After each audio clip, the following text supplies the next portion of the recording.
Which Side Podcast is a proud member of the Which Side Media Collective. This week's episode is brought to you by the Spanish police, who recently fined a woman €100 for carrying a handbag that says all cats are beautiful. So to help them learn that all cats are beautiful and that people shouldn't be fined for expressing their love for cats, we're offering our All Cats Are Beautiful shirts, bandanas, and patches for half off. Just use promo code ACAB at the Whichside Media Collective store. So go to whichsidecollective.org, enter promo code ACAB at checkout, and get 50% off on our ACAB shirts, patches, and bandanas. And remember, all cats are beautiful. I mean, all cops are bastards too, don't get me wrong.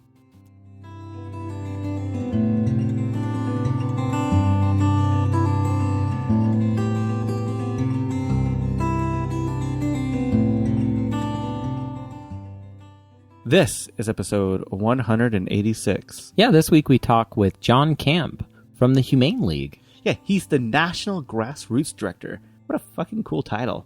Yeah. I wish I had a cool title. I love this conversation. I love talking about the analytics behind activism, getting behind the research numbers behind what works, doesn't work, why you need to put money towards certain campaigns and not towards other campaigns. And it's a really fun conversation. I really dig it. So I think you will too. Hey, Jordan, what news and events do we have going on this week? Well, Kevin just got out of prison, so that's awesome news. And if you're going to be in the Northwest, June 4th through 5th, go to the Northwest Animal Liberation Forum. It'll be in Oregon. You know, we don't have a listener shout out this week, but I wanted to shout out the Vegan Warrior Princesses Attack. They just released a new episode talking about colonialism and animal rights and the intersectionality of it. They went to a conference that was kind of fucked up, and they gave their little 2 cents about it. So go check them out. Vegan Warrior Princesses Attack. You can get them on iTunes, veganfeed.com. We'll have a link in the show notes for you. And if you want to shout out something that you think is awesome, head on over to whichsidepodcast.com. Click on the shout out tab. You can record your own, or we'll be your shills and say what you want.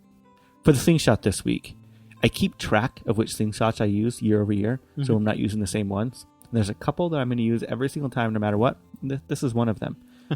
So if you listened to the same time last year during this week, or you heard it. Or the year before, you heard it then too. Or if you're just on like some download kick and you've just been listening the last week, you probably have heard this. You might have heard this recently. On June 2nd, 1919, that's when anarchists bombed the home of Attorney General Mitchell Palmer. It was a huge controversy at the time. I suggest anyone really look into it if they want to. I mean, controversy inside the anarchist movement. So, I mean, as you would suspect, any action like that would bombings usually do. Yeah, bombings usually do. So, go do some history research on the Palmer raids and everything that happened after that. We pulled these little tidbits of history out of the Slingshot Personal Organizer. Go get off your ass and get one at a local info shop or an online info shop like AK Press. They're just fucking awesome. I just went to an info shop today. You got some seeds. I did. Yeah. They had a seed lending library. It was great. I'm going to go plant. It's pretty fucking awesome. Yeah. I really hope you enjoyed this episode. Which side are you on? Which side are you on? Which side are you on? Which side? Which side are you on? Which side are you on? Which side are you on? Which side are you on? Which side are you on?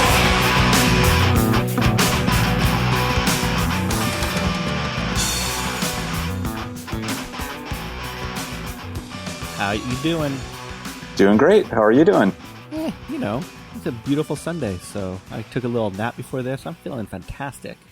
Good. I ran a 5K today for Poplar Spring Animal Sanctuary. Nice. Good for you. Good time or more of a leisurely 5K?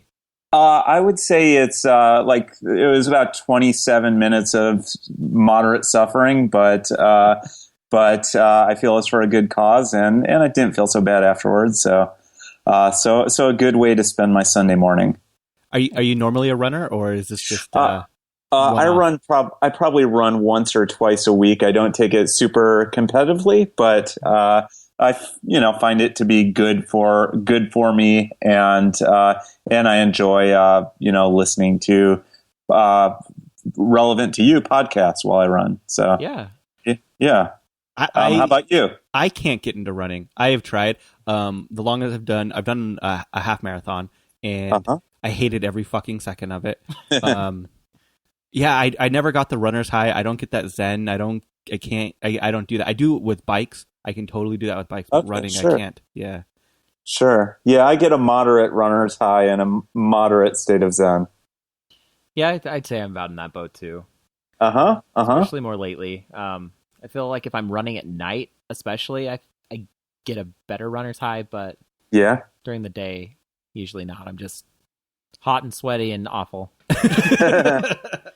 I'm sure it's pretty beautiful out there for running and hiking and that. Am I right? Yeah, definitely. I love hiking, and I take that differently than running, I think. Sure. Yeah, I have a lot of friends that do trail running, and I can't do that, but I can hike. Yeah, I love hiking. Yeah. Sure. And what's it like out in Utah right now, temperature wise? Today was like 70. Okay. Yeah. Not bad. Yeah, good spring weather. It's been a little bit rainy lately. Spring rains. Give us a couple weeks, we'll start getting into the 90s. Oh wow, nice. Yeah. I don't know if that's nice. Sometimes. Sometimes. Once you get to the triple digits, then you're like, oh god, like what the hell? Oh yeah, and that's common in Utah. Yeah, what's really hard about living here is that we truly get all 4 seasons. So we get sub-zero in the winter, above 100 in the summer, and then the spring and fall are perfect spring and falls. So. Nice. And are both of you Utah natives? You lived there your whole life? Yeah. I've bounced around, but I've always ended up here. Yeah. That's right. Okay. Yeah. Nice. It's been pretty nice. It's definitely weird being more of a liberal subculture in a very conservative state, but it makes all the like the subcultures kind of come together. So we have really tight knit groups. Yeah. I read not too long ago "Under the Banner of Heaven" by John Krakauer about Mormonism in Utah and that, and really interesting book. Yeah, that one's interesting. I never picked it up, but I know about it. Yeah, it's about the fundamentalist Latter-day Saints, right? Yeah, about the fundamentalist section of the Latter-day Saints and how they're I guess the modern day fundamentalists, which is really interesting that there's still at least a significant section that still believe the Latter-day Saints stuff back from like the teachings of Joseph Smith and don't want the diluted modern day version. So it was definitely an interesting read, and I like everything by that guy John Krakauer. Did that one focus on Warren Jeffs? It's been a little while, so I'm not sure. I wish I could remember who all it focused on, but the name sounds familiar, so my hunch is yes. So the federal government just barely there's a Colorado City, which is the city that they're mostly based in. Just a couple weeks ago, came in and disbanded the police force there, citing civil rights violations because they were targeting people who weren't part of the church. And they're taking federal control over all the police force and a couple other local city municipalities because of it. Wow. And they're also under investigation for welfare fraud, because one of the things that they believe, I'm not sure if the book went into it or not, is that you give over all of your belongings to the church, and then the church distributes your belongings out. Interesting. So what they were doing is filing and getting welfare food and giving it to the church, and then the church was basically taking the food from the people on welfare and giving it to other people. Oh, wow. And they used it as a way of controlling people, like you don't obey things, you won't get food and things like that. Yeah. And this is the fundamentalist branch, not the mainstream branch? Yes. Mainstream is really different. Like both of us, our family is still mainstream. Yeah. I was raised LDS. We were both raised. Sure. I took it when I was in Salt Lake City. I took a tour of the headquarters there, and I found it to be interesting and pretty. Oh, so you saw Space Jesus? I did. Yeah, that was pretty majestic. Yeah. Uh-huh. You have to experience it to get that. Yeah. Yeah. And I did experience it. Yeah. Yeah, one of the times you were out here, we actually leafleted at a campus together. It was just me and you. Yeah. Which school was that? That was Slick. It was Salt Lake Community College. Oh, yeah. I remember that. That was, and I don't think we gave out that many. I think it was an okay day, but if I remember correctly, it might have been raining that day. And I think so, yeah. Yeah, and I don't know. Maybe there were security issues, but I or maybe not. But I just remember that. Yeah, it was a good leafleting, but I don't think massive numbers wise at that school. Was it the Redwood campus? Yes. Okay. Uh-huh. Yeah. Yeah, that must have been. I want to say like 7 years ago or so. Yeah, that sounds about right. Uh-huh. Do you still find yourself actually getting out and doing the leafleting like you used to? Yeah, so a fraction of what I used to. Now I primarily manage those who do that. So so when there is a need for me here in the DC area, when they're say leafleting a concert and they don't have enough folks to join them, I get out and I leaflet with them, and I still find it to be a really good use of time, and I still enjoy it. It's actually a lot more of a treat now that I don't do it so much. That when there's a need for me and I get out and do it, it's definitely a treat that I savor. But as time has gone on, I guess I've found that the best use of my time right now is to now be of service to those who are getting out and the next generation of leafleters. And so I'm right now manage at the Humane League our team of grassroots directors, and we've got grassroots directors in 11 and soon to be 13 cities. And for each of those grassroots directors, leafleting is a big part of their job. So I find that even though I'm not leafleting as much as I used to, I'm still contributing to the overall leafleting movement just because I'm encouraging those who I'm managing to leaflet. And I guess having traveled around and leafleted most of the big schools in the U.S., I can be of service to all the people doing this because I still have a pretty good memory of the campus. Where are the best spots to leaflet, and is this security going to give us the boot, or is this security cool? And so yeah, I'm definitely still a big proponent of leafleting, but how I contribute to the leafleting movement has changed over time. Leafleting is one of those things that I used to do a lot as I've gotten older. I probably haven't done it in probably more than 7 years. My daughter is now really pressuring me to go leafleting with her, and I don't know if she's at the right age or if she's too young. She's 9, by the way. So okay. But that's one of the ways that she's trying to push into activism, is she wants to leaflet really, really bad. That's really awesome. I think if she's the one wanting to do it, I don't feel she's too young.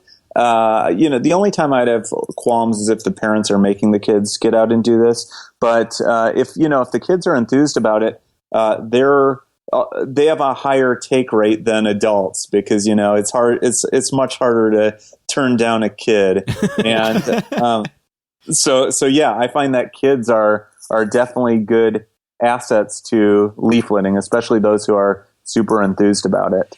That's really neat that she's interested in doing that. That's interesting that you say they have a larger take rate, because one of my reasons I haven't really pushed it forward and done it with her is because I've always been worried about the idea of that the fact that she's a kid taking away from the actual message, right? Like the idea of your parents are just kind of make you do this, and so they don't take it seriously. Sure. Even though with us it would be completely the opposite. She'd be the one dragging me there. Yeah. I think if that's the case, that she's and it is that she's so enthused about it, then I don't know. I think I don't have a kid, so I don't know if I can really speak to this, but I would guess at 9 years old, you've got some convictions and you pretty decent at articulating them. Yeah. Yeah, she's a stubborn little shit. Nice. I say that in the nicest, loving way possible. Yeah, I encourage it if she's game for it. It could be, her first, or I'm assuming one of her first forays into advocacy. And I know when I was 9, I was just concerned about, who is on pro wrestling, and so it's got to be pretty neat to be that age and to be concerned about things outside of our little worlds. Sometimes I feel kind of bad for her. That we forced a lot of radical politics, not on her, but around her. So she's around a lot of grown up, like language discussions. She knows a lot more of the horrors of the world than a kid probably needs to. But it's there's trade offs. It's good because she has a good, clean lifestyle and she's aware of what her actions do. So. Yeah, I agree that it's a trade-off, that there might be a little innocence lost, but probably puts things in perspective, and it could lead to her having a more meaningful life because early on she's thinking about bigger picture things. But let's be honest, she dances and she still loves dolls, so it's true. It's very true. That's good. Yeah, she's very much a kid. We really keep that. When have you noticed is a good age for kids to start being involved? Like you said, you don't have one, but you've probably been around a lot of people, bringing the kids.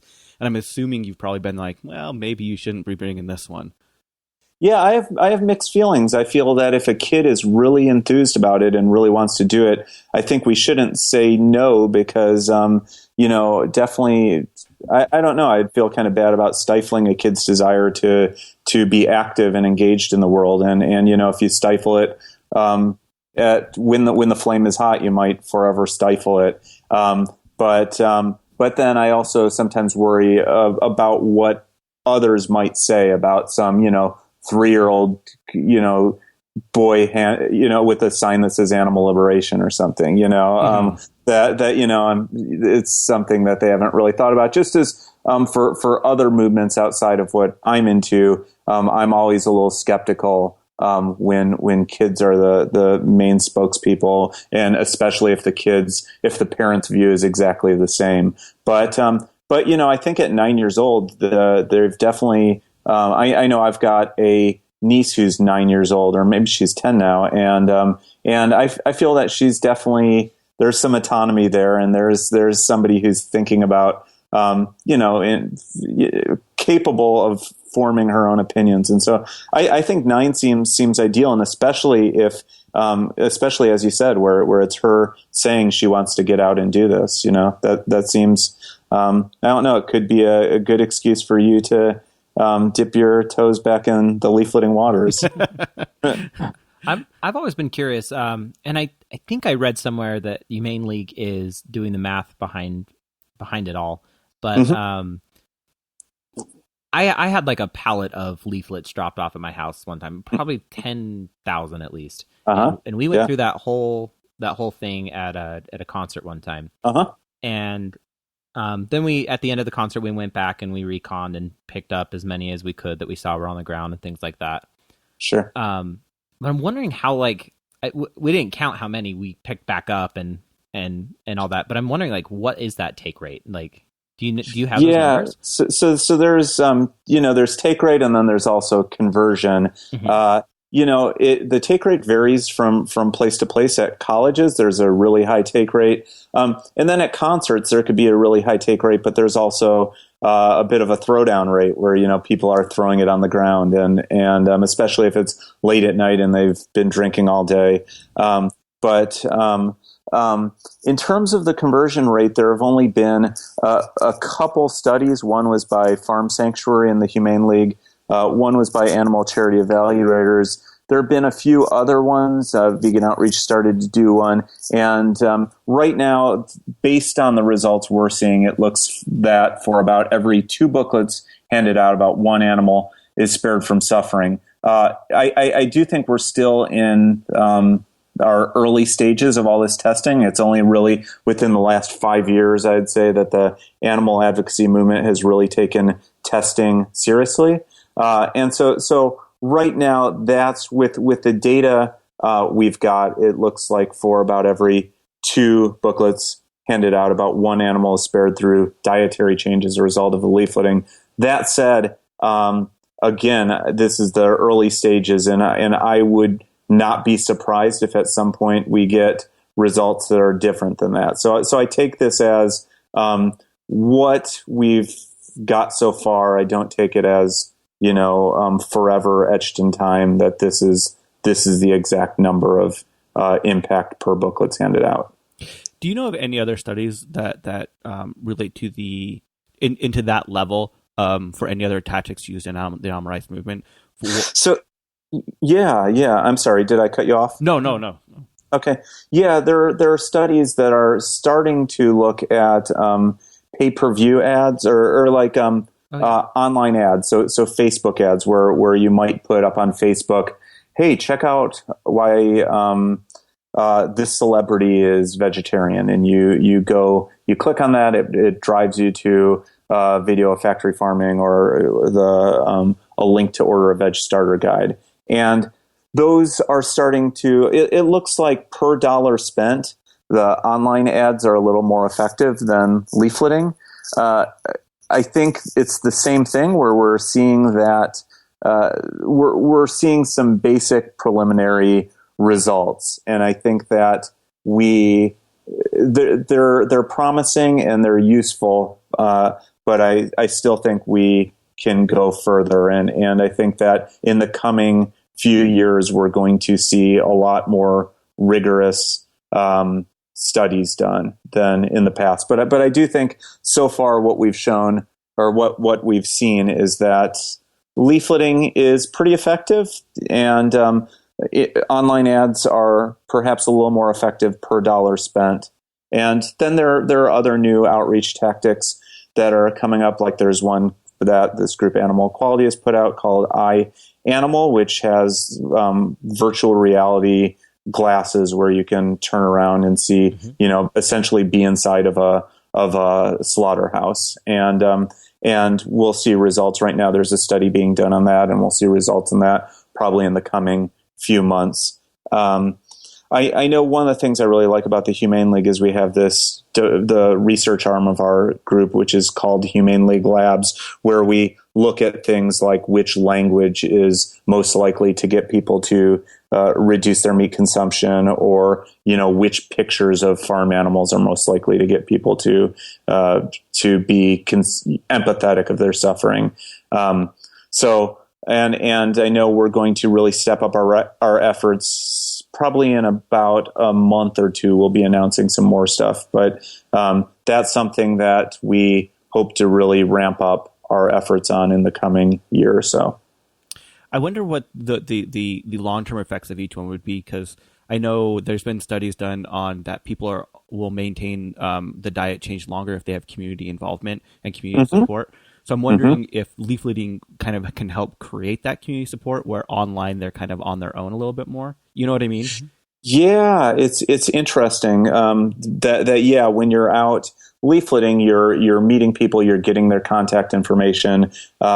Whereas, you're right that sometimes when you're seeing this online, you could be isolated and you're kind of viewing this in a vacuum. So there are definitely pros and cons of each. The leafleting is the person-to-person contact. You're making a statement that this is an issue important enough that you're willing to get out in 100-degree weather or 20-degree weather to get out and do that. This is a legitimate social movement. But then the nice thing about online ads are that we can hyper-target individuals. So we can say, hey, I want to reach this high school girls, from 14 to 18 with this message, in this city. And so you can be really specific with your demographic that you reach out to, and there's not as much labor involved, that you can set these things up and then it's, being done in an automated fashion. So there are definitely pros and cons of each, and right now, at least with the Humane League, we're investing in both just to play it safe. And then there's things like tracking pixels and other things that sound scary that really aren't, that you can once those people do click on the thing, then you know that they're interested, and that adds a tracking pixel that then you can retarget those people with other messengers and stuff like that. Totally. I find that all fascinating, honestly. Analytics are just fun. Yeah, so do I. I also, back to what you were saying about providing support, I think that's a vital part of outreach, that it's important to try to convert people, but you also want to sustain that change. And I know with the Humane League, for the grassroots directors, they're involved in the leafleting, they're involved in tabling and outreach like that, but they're an important part of their job is also building community. And so they host things like vegan drinks, and we have a yearly gala in each city, because we want to make sure that we're not just changing people's hearts and minds, but sustaining that change. Yeah. I was actually gonna touch on the virtual reality thing. I'm really interested in that. I'm on the board with the local Veg Fest here, and I know that we're going to be bringing it to the Veg Fest here in September. Oh yeah, awesome. And so I'm excited to. Well, kind of excited to see what that's all about. Yeah. It's not a joyous experience, but at the same time, it's definitely an interesting one. And it's different. When I saw this at the Animal Rights Conference last year in DC, I thought, this is a really, really novel approach, and is likely going to be a significant part of the future of outreach. Because you're really immersed in it, and I'm sure that per person who sees it, it's got to be impactful. And so, if it's like with leafleting, for example, I doubt that per person it's as impactful as some other forms of outreach. But what we like about it is that just the sheer number of individuals we're able to reach with, $1 or with an hour spent on this. So with the virtual reality, the question will be, I think it's going to, once the tests are all done, my guess is that's going to be highly impactful, and it'll just be a question of if that, I guess it'll be a matter of how many individuals are you able to reach with each dollar spent, or with each hour spent. It's neat it's cool that you're going to have that at the Veg Fest. Yeah, it should be interesting. Have you heard anything about the like paid per view kind of thing where you say, I'll give you $1 to watch this movie on factory farms, and the statistics around that kind of thing?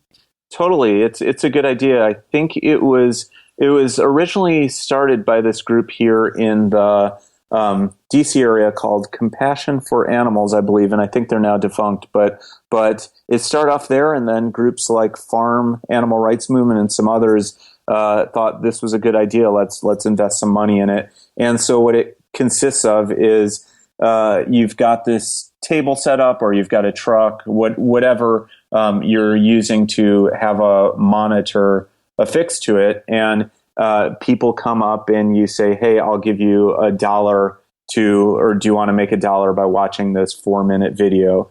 And so people come up, they take $1, they give you 4 minutes, they watch a video, and they're completely immersed in it. So it's a captive audience, and I think it's, again, per person, highly effective, and the results I've seen from it show that it's that a very significant percentage of these individuals agree to at least cut back on their meat consumption. So I think it's a really good per person medium for creating change. Again, it's a question of how many people you can reach in an hour, but I think that for the people they're reaching, it's definitely highly effective. And then the funny thing about it is that a lot of people, after taking the $1, give it back, because they kind of think, oh, these people are doing good, I don't want to take their $1. So a decent chunk of those dollars they give away get donated back to them. Oh, so that's great. I haven't heard of that. Yeah. And I think it's an exciting form of outreach. And as time goes on and we continue to want to be more effective, I like the continual experimentation with different forms of outreach. And I think that has been one of the more innovative approaches over the last few years for grassroots vegetarian advocacy. Are you aware of anyone doing campaigns to convert lifestyle vegans into ethical vegans? Lifestyle vegans into ethical. I see what you're saying. So like people that make it as like a health or dietary choice, but to convert them over to ethical, so they're more likely to sustain it through the longer term period, or do not have quote unquote slip ups. Yeah, that is a good question. I guess from my vantage point, I'm more concerned about getting the people who are eating 30. Let's say 30 animals a year to eat, 15 or 10, then opposed to the one who's eating like a tenth of an animal a year to get them to eat no animals a year. So I guess from an animal trying to reduce as much suffering as possible, I guess right now that's not a big concern to me. But what we have found is that people who are vegetarian or vegan for health reasons are much more likely to consider the ethical implications, just because there's not really that cognitive dissonance in that that if they were to see the suffering of animals, they wouldn't have this side of them saying, "But I like meat." It's much easier for them to adopt the like ethical worldview of ethical veganism, because their lifestyle, their eating habits already sync up with that. But it's an interesting question. I think that that health vegans are much more likely to come across factory farming footage, and that just because they're in the same forums as online and at conferences, Veg Fest and that, as ethical vegans. So they're much more likely to stumble upon the info. And I've definitely met a number of people through my years of advocacy who got into this for health reasons, and then just, the more they read about it, the more they read about, animal suffering and started getting involved in animal advocacy and that. What are your thoughts on that? What do you see the benefits of that being?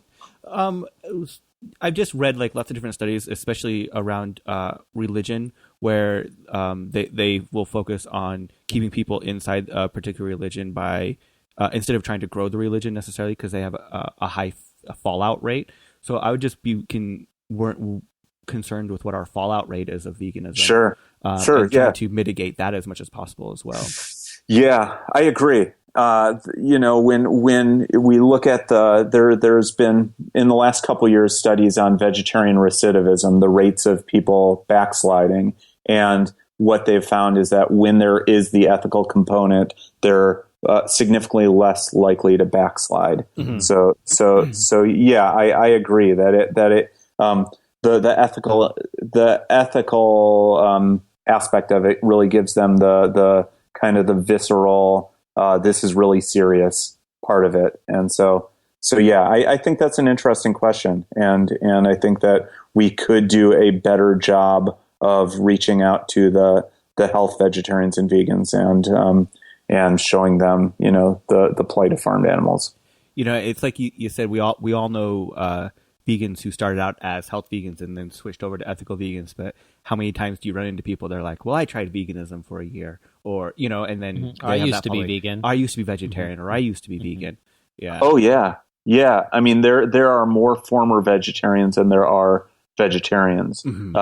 So yeah, it's definitely an issue, and I think it's also shows the importance of having the ethical component to our outreach. I think sometimes we think that we can just trick people into just saying just talking about the health issues or and that's going to be enough. And for some, it is the case, and especially for older individuals, I think the health issues are more compelling, and I think there are authors like Dr. Michael Greger, or there's the film Forks Over Knives that stress the health aspects, and I think those are definitely influential. But in terms of our outreach, we definitely stress the ethical component, especially because so much of our outreach is aimed at youth. And so I think that in terms of the argument, especially for young folks, that's going to get them to stay with it, the ethical one is where we get the biggest bang for our buck. I always hate focusing on the health side of it, because you can be an unhealthy vegan. Yeah, definitely. I think that sometimes vegans who might have drank a little too much vegan Kool-Aid, like to think that all meat is just inherently this deadly poison, and by being vegan you're just by default healthy, and yeah, I mean you need to be mindful of what we're eating. Vegans need to be mindful as well that as you were saying, there definitely there's definitely junk food within the vegan kingdom. I fell into that. I went vegan at a quite early age before there was all the vegan junk food available. So when I finally hit my 30s, I was like, oh shit, I actually have to take care of my body. Like, yeah, right. What are the options like in? I remember when I was in Salt Lake, there was a really I remember, I forget the name of it, but I remember going to the same restaurant a few times. Probably, I think it was an all vegan restaurant. Probably all vegetarian. Sages or Vertical. mm-hmm. Sages sounds right. It's probably Sages. Sages was first. It's still around, and then Vertical's by the same owner, but It's like an American diner. Mm-hmm. Yeah. But I would say we have, I don't even know off the top of my head, probably about a dozen vegan establishments. Vegan all establishments. Vegan. Yeah. Wow. 3 vegan bakeries, Mm-hmm. and one of them is a French yeah. vegan bakery. Uh-huh. We have a donut shop opening up Yeah. really soon, and I'd say it's very vegan friendly. You can get everything at the stores as well. I was at my local grocery store in the far suburbs today, and there was Dandies. What's Yeah. that? Marshmallows? Vegan marshmallows. Oh, really? Yeah. Dang, that was just at the local grocery store? Local grocery store. Yep. Crazy. And I'm definitely seeing just mayo and vegan and Vegenaise and Yeah. Yeah, I can get all And my the cheeses. I can get like at that same local. It's just a local grocery store. I can get everything. Right? It's amazing. I think I have like 6 different vegan cheese options, and not just shit ones. Crazy. Yeah, I went vegan 18 years ago, and it's definitely a different world out there now. Yeah. Yes. I used to have to go to this small health food store that definitely smelled like a health food store, and I don't know, just a few vegan options, and now you can go to pretty much every mainstream grocery store or every mainstream restaurant and have some really good options. And I tell new vegans that they don't know hell until they tasted like veganrella and mayonnaise. Mayonnaise. Oh God. We have great options now, and it's not difficult. Yeah. Vegan food technology has definitely increased pretty significantly since I started. It's pretty amazing. I like telling the story of when I was 13, when I went vegan. Me and my mom were looking at different recipes, and one of them called for nutritional yeast. And neither one of us knew what it was, so we went to every store we could think of, and no one had ever heard of what this nutritional yeast was. And I can get it at almost every store. Yeah, now it's totally readily available. Yeah. I'm definitely a nutritional yeast addict. Oh yes. God, I love that stuff. Right. Just sprinkle a little on popcorn. That's where man. it's at for me too. Yeah, popcorn isn't the same without nutritional yeast. Do you do it if you're feeling like a little fancy? A little bit of truffle oil with nooch. Oh, really? Yeah. Oh, I like it. I want to step up my popcorn game, so I will keep that in mind. Yeah, I use nooch in so much stuff though. Yeah, me too. My wife was surprised when she found out I put it in my French toast. Oh, wow. Yeah. Does that taste good? So you put just enough in where you're not really getting a flavor, so you're really just getting like the benefits of it. Yeah. Because it's usually fortified. Yeah, well, I always make sure to get fortified, but yeah. Yeah. That's interesting. Never heard of that. I'm a weirdo. So being vegan for so long, I'm sure you've told your origin story a bunch of times, but what was your origin into activism? Like, what brought you into being an activist?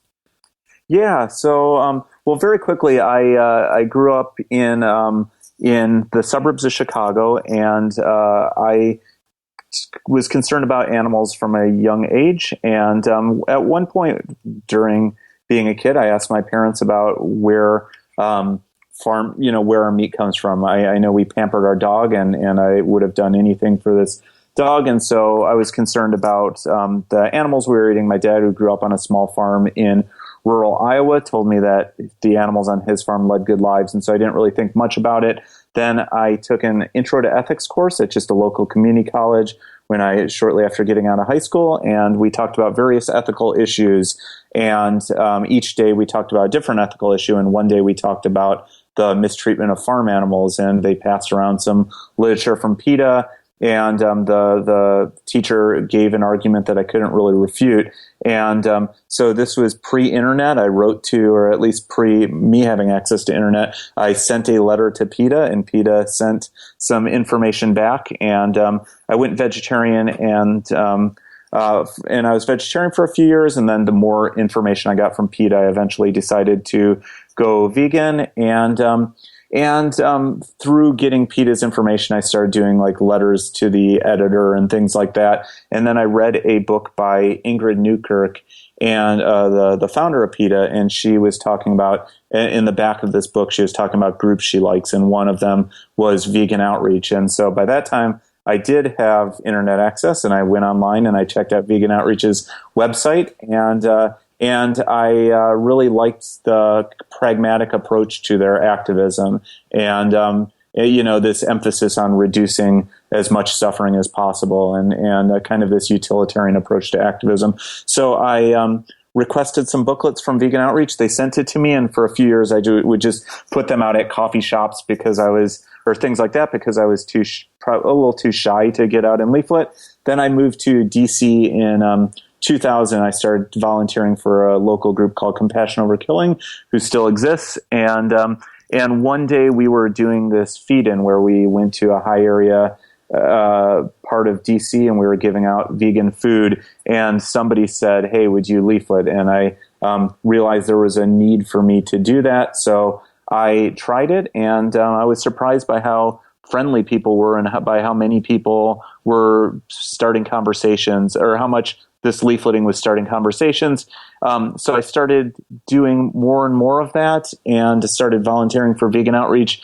Vegan Outreach in 2003, I believe it was, told me, 2004, that they got the funds for their first outreach coordinator, and asked if I'd like to do that. So I said yes. And then for about 10 years, I traveled throughout the country for Vegan Outreach, going from college to college.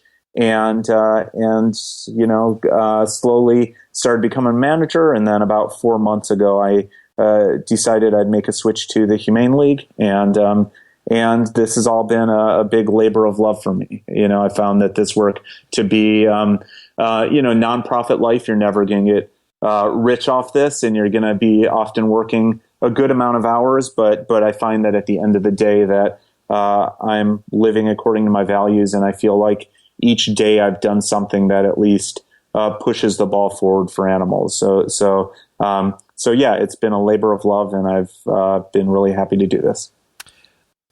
A side question on all that. Sure.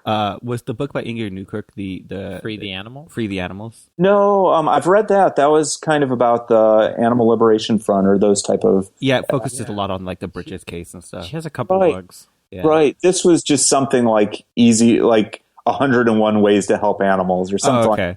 Something like that was just geared towards a mass audience. And the Animals, I think, was another one. That might have been. I remember it being a white one with Blue her text. with her with this sweater and holding maybe a cat or a dog. Yeah, okay. That's you can see the animals. Okay, yeah.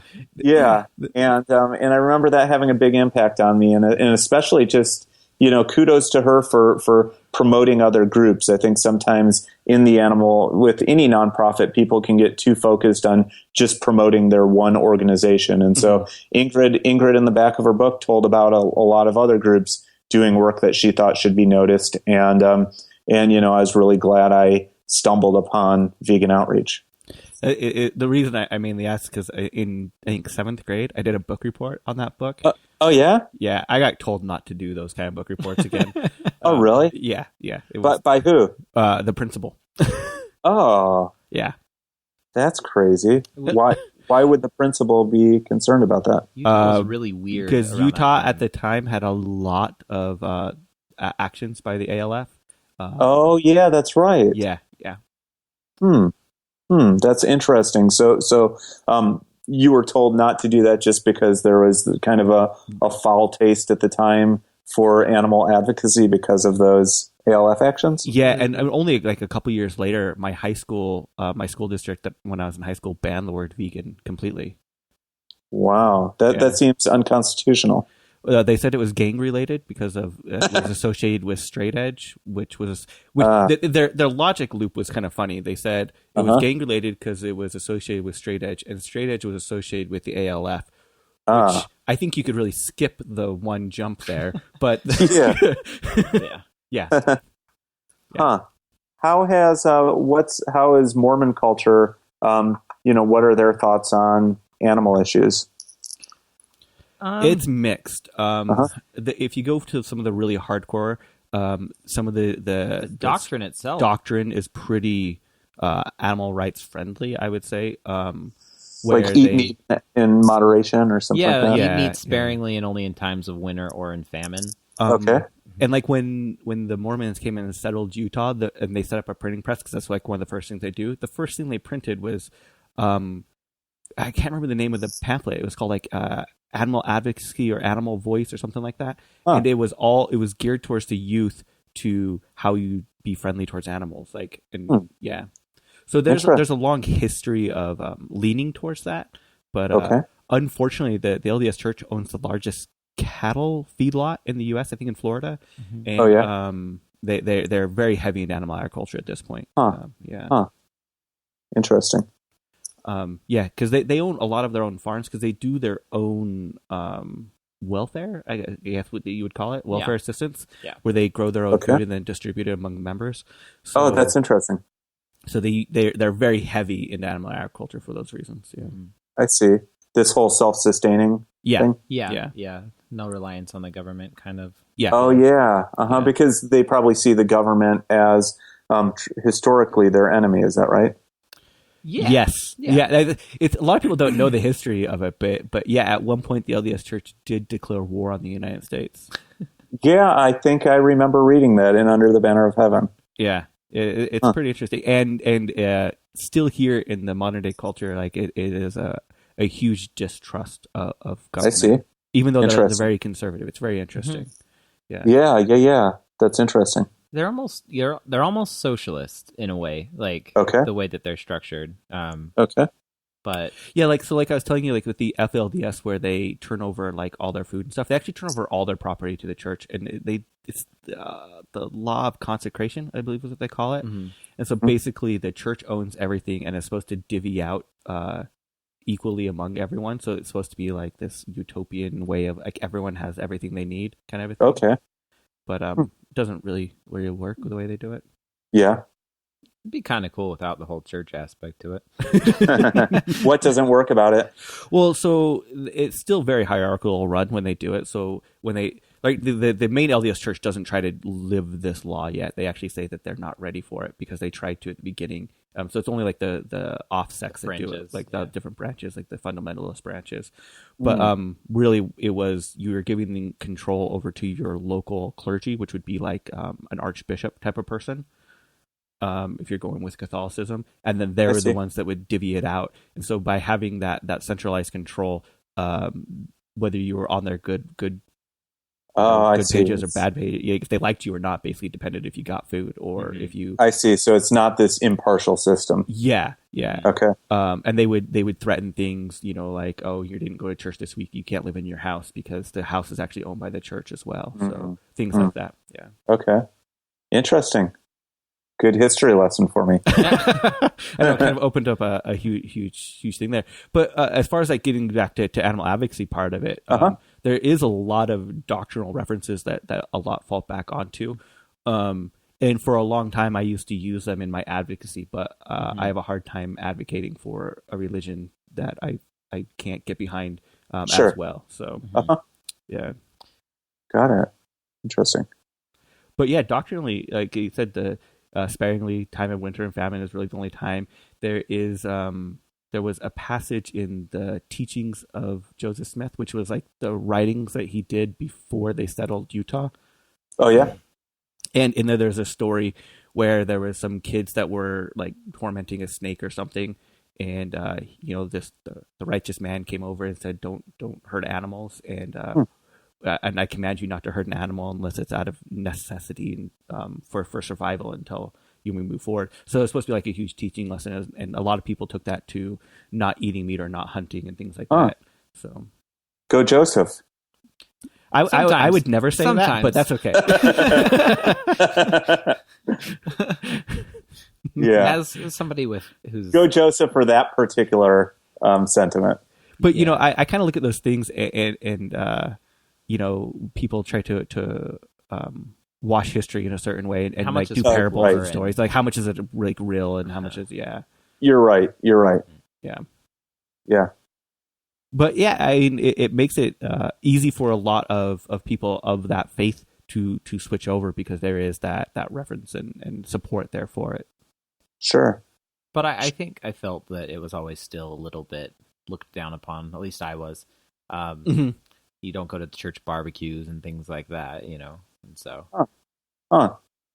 Yeah, it's interesting how it seems like certain bands, like for example on Caffeine and that, have really caught on and people are real sticklers for that. But it seems like the whole eating meat sparingly, people don't always adhere to that as rigorously. And the funny thing about that, it's in the same line of doctrine. But it never specifically specifies caffeine. It specifies hot drinks. It says coffee and hot drinks.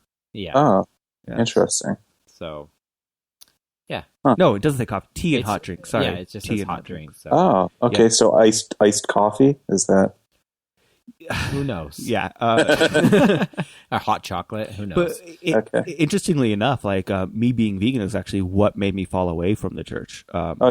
Because of it, like I would read these doctrinal passages and I'd bring them up with like the local church leaders and stuff and be like, this is what it says. How the hell are you not doing this? Why this little 13-year-old kid? Why am I the one that recognizes this is what you're teaching?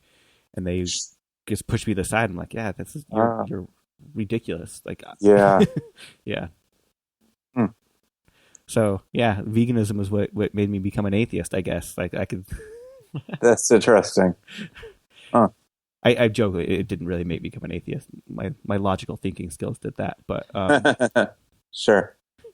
But veganism often opens individuals up to that, to reconsidering what has been accepted wisdom or dogma on that. Mm-hmm. And I'm also curious about like kind of along those lines. I know that there are different groups, like I think like Vegetarian Christian Society and things like that, and they actually do connect those like religious teachings with their that is what makes them vegan or vegetarian. There's the two most prominent in the U.S. are the Christian Vegetarian Association, based out of Cleveland area, and Jewish Veg based out of Pittsburgh, and both do a good job of reaching out to their community and getting people to consider vegetarianism, considering the plight of animals, and they use scripture in that for it. I don't know if if the readings of all these religious texts really say all this, and but I think that definitely there are in both religions textual elements that condone or that promote vegetarianism, promote being kind to animals. And I think that both Jewish Veg and Christian Vegetarian Association do a good job of getting a lot of their community to think about this issue. I feel it's easy for for a lot of people to convert from Judaism because it's similar to like almost kosher eating. You just have to forgo the meat, and then you can. Like I know that I'm not too familiar, but I know that like a lot of Jewish folks will also eat the vegan burger so that they can have milk with it or something. Yeah, because like of parve. Interesting. Yeah, interesting. So it's usually an easy switch over for a lot of people. Yeah. Yeah. I mean, I know a lot of the modern animal welfare, just treating animals who are going to be raised to be killed more humanely. You know, a lot of those roots are in Judaism. Mm-hmm. So I think it's logical, especially for Jewish veg, to promote this. And yeah, I know that Christian Vegetarian Association did somewhat similar to Vegan Outreach, where they made some pretty good booklets, and they got a network of people to go out to Christian events and leaflet these events. And yeah, and then there are books like Dominion, which is by Matthew Scully, who's a conservative speechwriter he was for George W. Bush and Sarah Palin, and he put this book out called Dominion, which was a conservative's call for extending mercy to animals. And so you know, the one thing that's very promising to me is that animal advocacy doesn't have to be this hyper left-leaning thing, that it could extend to both parties, and it doesn't have to be a partisan thing. And I think there are very few issues where you could potentially get both, you know, the left and the right to be concerned about it. I know that when there was Prop 2 in California, which banned gestation crates and battery cages and veal crates, it got, I believe, the highest percentage, the highest margin of victory for any ballot initiative in California, and a lot of that was because it appealed to both left-leaning people and right-leaning people. So you don't have to answer this one, but are you a religious person? I am not a religious person. I will say that I am. Anyone who wants to be involved in animal advocacy, regardless of their religion, I am going to be very pro that. And I know that as a manager, I manage individuals of different religious, you know, from being non-religious to being religious. And so I guess I guess I have to always be mindful of those of all walks of life. But me personally, I am not a man of faith. It's a very political straight line answer. Yeah, I guess I have seen, and you know, a lot of the people I respect are people of faith, and you know, I've seen good people who are atheists. I've seen bad people who are atheists. I've seen great people of faith, and also individuals of faith who I don't respect. I know that I once did a trade-off with a pastor friend who is a pastor out in the Portland area, and he went vegan for a month, and I went to Bible study class and went to church for a month, and he came out being more vegan friendly, and I came out at least with a better perspective of those who are more people of faith than I am, and you know, I saw them as good people, and I made some friendships with them that I still keep to this day. So you know, while I'm not religious, I definitely don't take this hardline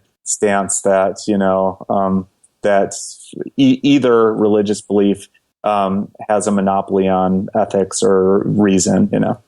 And I'd say that a lot of spiritual and religious people are compassionate by nature. That's just what they want to be, and then definitely. And I can also say that atheists are some of the most illogical thinking people when it comes to veganism. Oh, totally. Yeah. So yeah, it definitely goes both ways. Mm-hmm.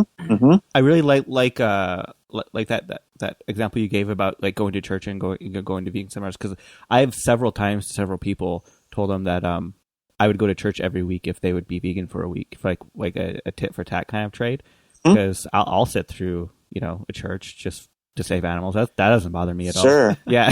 Yeah. I also, you know, even though I didn't come out being Christian, I did go in with an open mind, and, you know, and genuinely heard each person out. And there were definitely laudable aspects of a lot of the people I met. And, I think it's always good to put ourselves in the shoes of others and to try to get why people feel this way. And so yeah, I definitely found it to be a good, a meaningful use of a month. So, what does the average day of a national grassroots director look like? That's a really good question. A lot of it. So every other week, with each of my grassroots director, I have a 1-hour video chat where we go through basically everything they're doing and look at how they're doing with the tasks that they're supposed to do, hear how they're feeling about everything. So about every day, at least, I have a 1-hour video chat with one of my grassroots directors, check in. I'm doing things like interviewing new applicants or thinking about soon I'll be creating a booklet for the Humane League or being on basically initiating this booklet committee to do that. There's a decent amount of communication with other management within the Humane League to see how we could be working together. For example, we have a campaigns department which goes after companies like Walmart or Kroger, which we successfully won recently.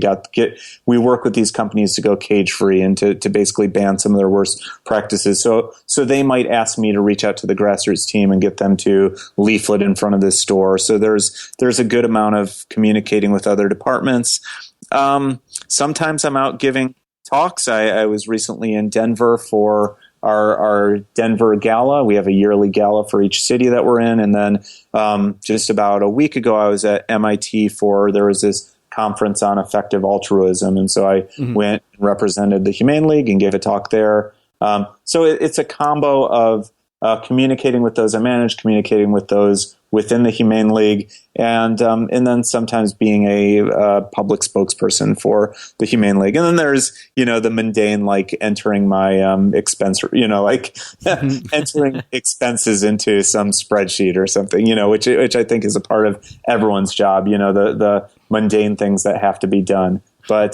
But there's a nice enough combo of mundane to interesting things that I feel engaged and stimulated with this position. What is something inside the animal rights movement that you wish you saw more of, or on the flip side, wish you didn't see so much of?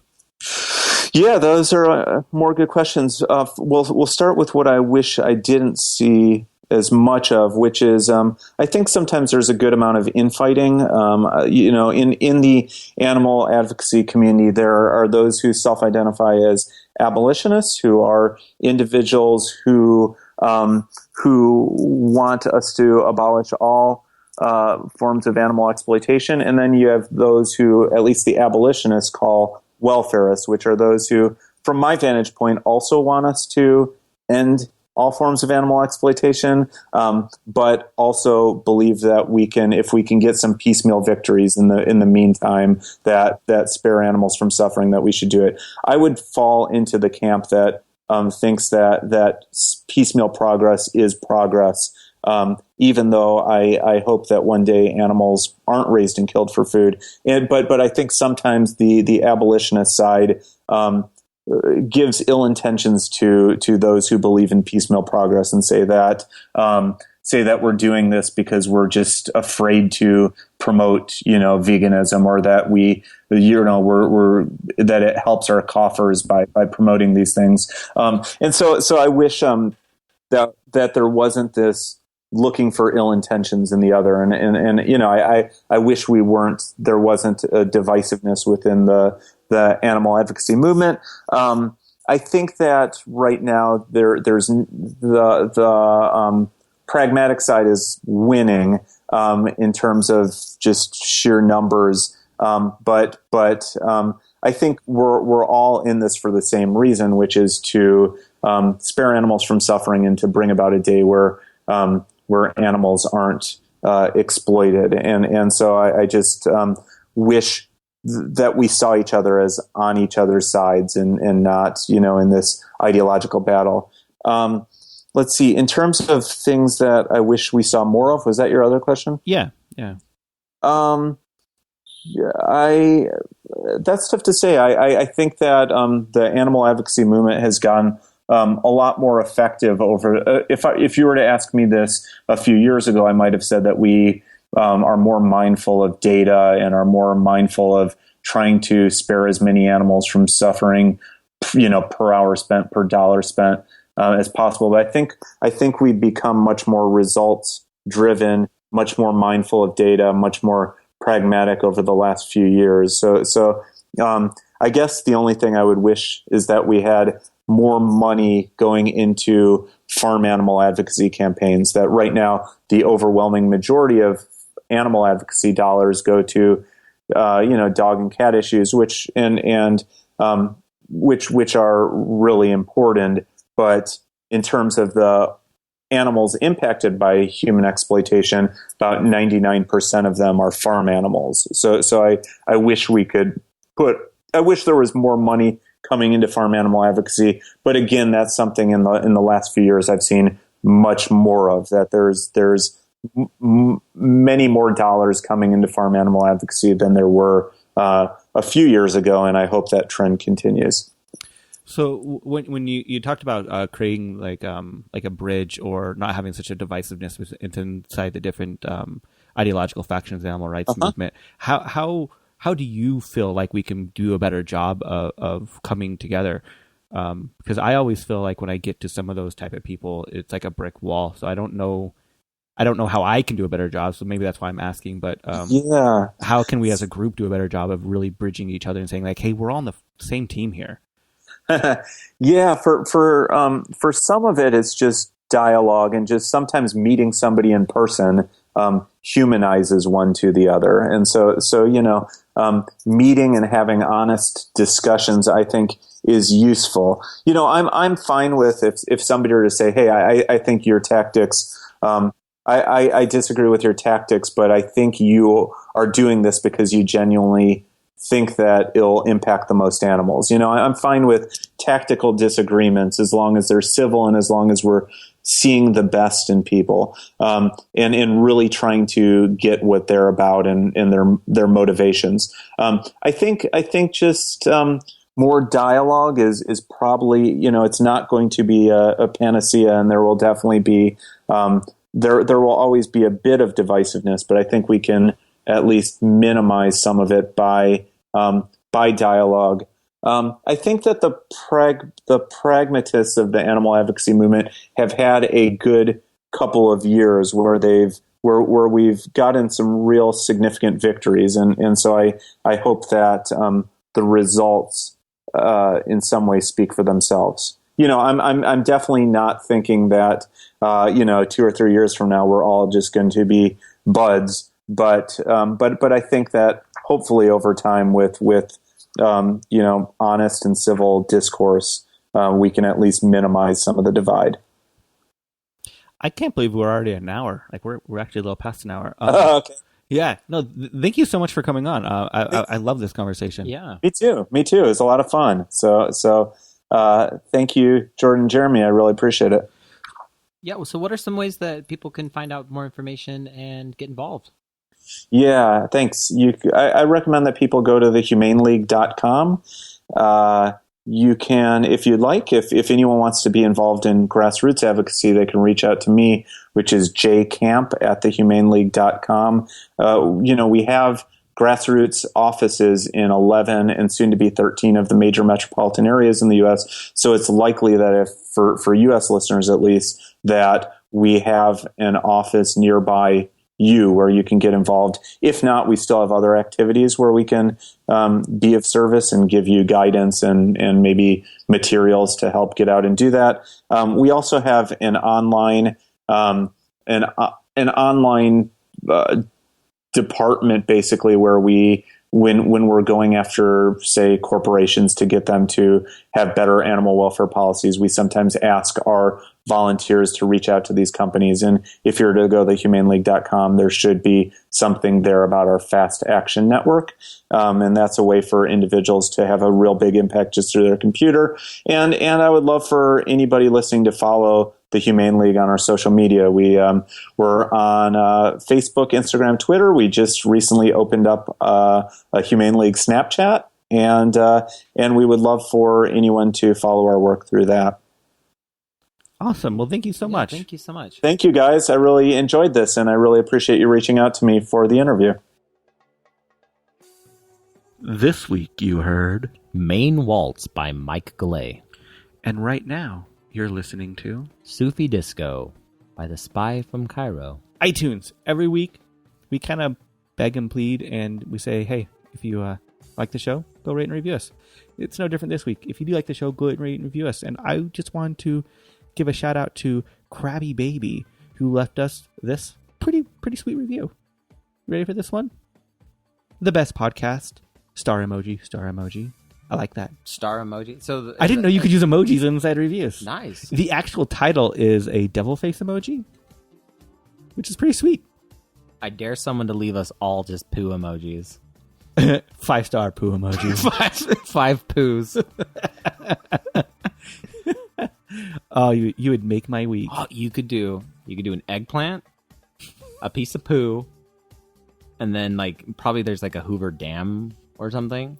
You get it? Fuck shit. I get it. Fuck shit down. Fuck shit down. Yeah, I get it. Yeah. So that's it. We already did it, so we can go now. Yeah. Oh, shit. Well, what about social media and Oh, that's and true. stuff? Yeah. That's true. Yeah, Yeah. we don't have any friends, so we should probably get some. I like friends. Well, they're I mean, they make me socially anxious and nervous, and I don't know how to really act around them. yeah, we talk back to people. Weirdly enough, I don't know why. In a non-bad way, like we try to be. You talk back is I talk back to people, not like in a fuck you we way. holler back. We holla. Is that correct? I don't know. Dude, Probably not. I don't know. You're the fucking millennial. I don't know. You're on the cusp. I know. I don't know what I am. I'm either a grandfather of millennials or a baby of the Gen Xers. If we followed astrology, you'd probably be super special because you're on the cusp. Because I'm on the cusp. Yeah. Yeah. Yeah. So go be our friend on social media. And when a full moon's out, don't help your friends move. You know, I'm just gonna go with don't help your friends move. It just helps in a lot of situations. I don't have any friends. It solves it. It solves it right there for you. Yep. Is that it? Yeah. Fuck shit damn. Turkeys. I don't know why I said turkeys. Turkeys? Yeah, I like them. They're my friends. I don't know. Witchside Podcast is hosted and produced by Jordan Halliday and Jeremy Parkin of the Witchside Media Collective, with web design by Jordan Halliday and sound design by Jeremy Parkin. Booking by Mari Halliday. Theme music by Commandantes. Go to witchsidecollective.org to check out the other shows in the collective. As always, fuck shit damn.